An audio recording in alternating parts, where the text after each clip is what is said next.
जब भी हम इन्वेस्टिंग या ट्रेडिंग की बात करते हैं तो स्टॉक मार्केट के रास्ते का सबसे पहला माइलस्टोन होता है डीमैट अकाउंट, जिसके बिना स्टॉक मार्केट में कुछ भी पॉसिबल नहीं है। लेकिन डीमैट अकाउंट होता क्या है, क्यों हर इन्वेस्टर के लिए जरूरी है और ये कैसे काम करता है, आज के वीडियो में हम इस वर्चुअल लॉकर के बारे में सब कुछ जानेंगे, वो भी रियल एग्जांपल्स के साथ। तो इस वीडियो के एंड तक जरूर बने रहिए। आप सब ने कभी ना कभी सेविंग अकाउंट तो सुना ही होगा, जिसे हम किसी बैंक के थ्रू अपने पैसे को सेफ और सिक्योर रखने के लिए ओपन करवाते हैं और जब चाहें तब उसका एक्सेस कर सकते हैं और उस पैसे को अपने यूज में ला सकते हैं। सिमिलरली डीमैट अकाउंट भी कुछ वैसा ही है, लेकिन पैसे के लिए नहीं बल्कि फाइनेंशियल सिक्योरिटीज के लिए, जैसे कि स्टॉक या शेयर या फिर म्यूचुअल फंड। अगर आप स्टॉक मार्केट में इन्वेस्ट करके इंडिया की बूमिंग इकोनॉमी का पार्ट बनना चाहते हैं तो डीमैट अकाउंट होना मस्ट है।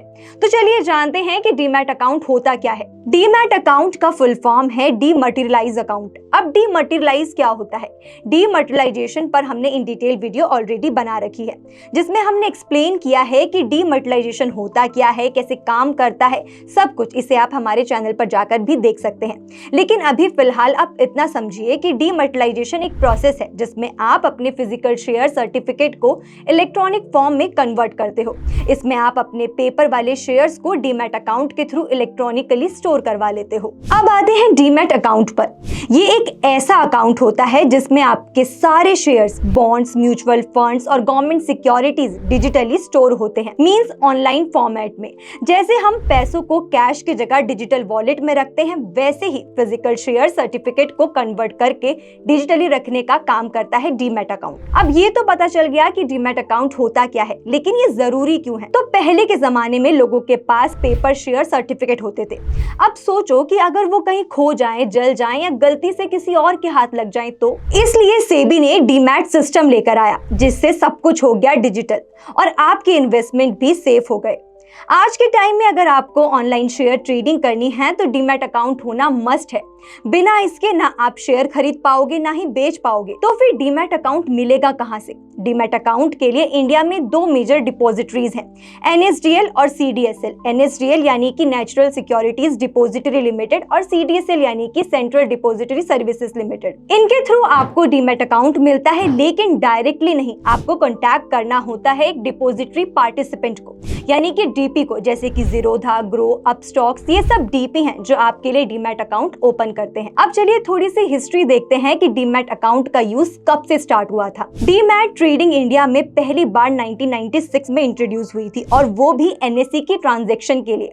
उस टाइम तक लोग शेयर को फिजिकल पेपर यानी कि पेपर्स हो गए, सर्टिफिकेट हो गए, उसमें स्टोर करते थे। लेकिन 1996 के बाद ग्रेजुअली लोगों ने इलेक्ट्रॉनिक फॉर्म में शेयर्स होल्ड करना शुरू किया, जिसे हम डीमैट फॉर्म कहते हैं। लेकिन एक मेजर चेंज आया सेबी की रेगुलेशन के बाद। सेबी ने यह रूल बनाया कि 31 मार्च 2019 के बाद इंडिया के किसी भी स्टॉक एक्सचेंज में आप तभी शेयर्स या डिबेंचर्स का ट्रांजैक्शन कर सकते हो जब वो पूरी तरह से डीमटेरियलाइज फॉर्म में हो। यानी कि अब किसी भी लिस्टेड कंपनी के शेयर्स या डिबेंचर्स अगर फिजिकल फॉर्म में हैं तो उनकी ट्रेडिंग अलाउड नहीं है, उन्हें डीमैट फॉर्म में कन्वर्ट करना मैंडेटरी है। तो चलिए अब बात कर लेते हैं कि डीमैट अकाउंट काम कैसे करता है, जिसमें सबसे पहला स्टेप आता है starts with a trading account. सबसे पहले आपको ऑनलाइन ट्रेडिंग अकाउंट के थ्रू एक ऑर्डर प्लेस करना पड़ता है। जैसे ही आप शेयर खरीदने या बेचने का ऑर्डर देते हो, वो ऑर्डर डीमैट अकाउंट से लिंक हो जाता है। लेकिन अब ये ट्रेडिंग अकाउंट होता क्या है और डीमैट अकाउंट से ये अलग कैसे है? ट्रेडिंग अकाउंट एक शॉप जैसा है जहां आप शेयर खरीदते और बेचते हो, और डीमैट अकाउंट एक लॉकर के जैसा है जहां आपके शेयर संभाल कर रखे जाते हैं। और इसे आप ऐसे समझिए कि डीमैट अकाउंट एक लॉकर या बैंक जैसा है, वहीं ट्रेडिंग अकाउंट आपका एटीएम। ट्रेडिंग अकाउंट आपको स्टॉक मार्केट में बाय और सेल करने के लिए चाहिए होता है, आपका ट्रांजेक्शन इसी के थ्रू होता है। ट्रेडिंग अकाउंट यानी कि आपकी ट्रांजैक्शन करता है और डीमैट अकाउंट यानी कि शेयर्स रखता है। दोनों एक दूसरे के बिना काम नहीं करते। अगर आपको शेयर्स लेने या बेचने हैं तो ट्रेडिंग अकाउंट भी चाहिए और डीमैट अकाउंट भी। सो इट सिंपली मींस कि अगर आपको डीमैट अकाउंट से शेयर बाय या सेल करने हैं तो ट्रेडिंग अकाउंट होना मस्ट है। जिसके बाद हमारा स्टेप 2 आता है ऑर्डर प्रोसेसिंग बाय एक्सचेंज। आपका ऑर्डर जाता है स्टॉक एक्सचेंज जैसे कि एनएसई या बीएसई के पास। वहां पर वेरीफाई किया जाता है कि मार्केट प्राइस क्या है, शेयर्स अवेलेबल हैं या नहीं। जब सब कुछ वेरीफाई हो जाता है तब ट्रांजैक्शन का प्रोसेस होता है। फिर आता है step 3, shares added to your demat account. अगर आपने शेयर खरीदे हैं तो वो आपके डीमैट अकाउंट की स्टेटमेंट ऑफ होल्डिंग्स में दिखने लगते हैं, बिल्कुल वैसे जैसे बैंक पासबुक में पैसा दिखाई देता है। जिसके बाद आता है स्टेप 4, सेलिंग शेयर्स। जब आप शेयर्स बेचना चाहते हो तो आपको देना होता है एक डिलीवरी इंस्ट्रक्शन नोट यानी कि DIN, जिसमें बताना होता है कि कौन से शेयर्स कितनी क्वांटिटी और किस प्राइस पर बेचने हैं। उसके बाद शेयर्स आपके डीमैट अकाउंट से डेबिट हो जाते हैं और उसके बदले जो पैसा मिलता है वो आपको ट्रेडिंग अकाउंट में क्रेडिट हो जाता है। तो चलिए अब जान लेते हैं कि डीमैट अकाउंट कितने तरह के होते हैं, जिसमें सबसे पहले आता है रेगुलर डीमैट अकाउंट। ये अकाउंट इंडिया के रेजिडेंट्स के लिए होता है जो इंडिया में ही रहते हैं और स्टॉक मार्केट में इन्वेस्ट करते हैं। जिसके बाद सेकंड है हमारा रिपैट्रिएबल डीमैट अकाउंट, यानी कि ये अकाउंट उन लोगों के लिए होता है जो NRI यानी कि नॉन रेजिडेंट इंडियंस होते हैं, यानी कि जो इंडिया के बाहर रहते हैं। आप अपने पैसों को इंडिया से फॉरेन कंट्री में ट्रांसफर कर सकते हो। हमारी थर्ड टाइप है नॉन रिपैट्रिएबल डीमैट अकाउंट। ये भी NRI के लिए होता है, लेकिन इसमें पैसा इंडिया से बाहर वापस नहीं भेजा जा सकता।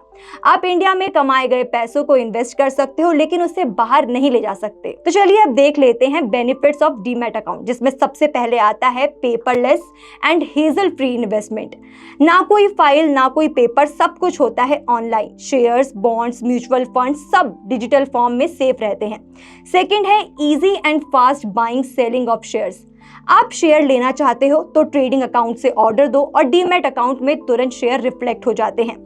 थर्ड बेनिफिट है single account for all investment. एक ही डीमैट अकाउंट में आप रख सकते हो shares, bonds, mutual funds, ETFs, government securities, यानी कि एक डिजिटल लॉकर, सब कुछ एक जगह। फोर्थ बेनिफिट है automatic updates and statements. Her transaction का ऑटो रिकॉर्ड बन जाता है, आपको अलग से कुछ भी मेंटेन करने की जरूरत नहीं है। अब नेक्स्ट बेनिफिट है low cost and convenience.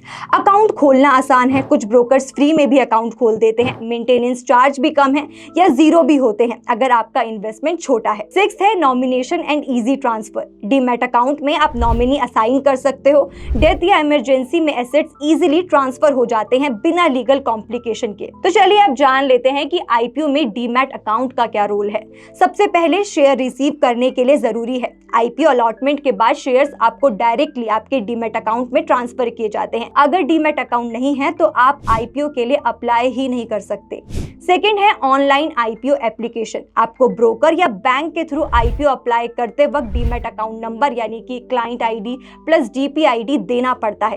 Third है सेफ और पेपरलेस ट्रांजैक्शन। पुराने जमाने में शेयर फिजिकल फॉर्म में मिलते थे यानी कि सर्टिफिकेट्स में, अब सब कुछ इलेक्ट्रॉनिक हो गया है, यानी कि डीमैट अकाउंट में शेयर सिक्योर रहते हैं और बेचना भी इजी होता है। फोर्थ है easy monitoring and trading. IPO के बाद जब शेयर स्टॉक मार्केट में लिस्ट हो जाते हैं तब आप उन्हें अपने डीमैट अकाउंट से इजीली सेल या होल्ड कर सकते हो।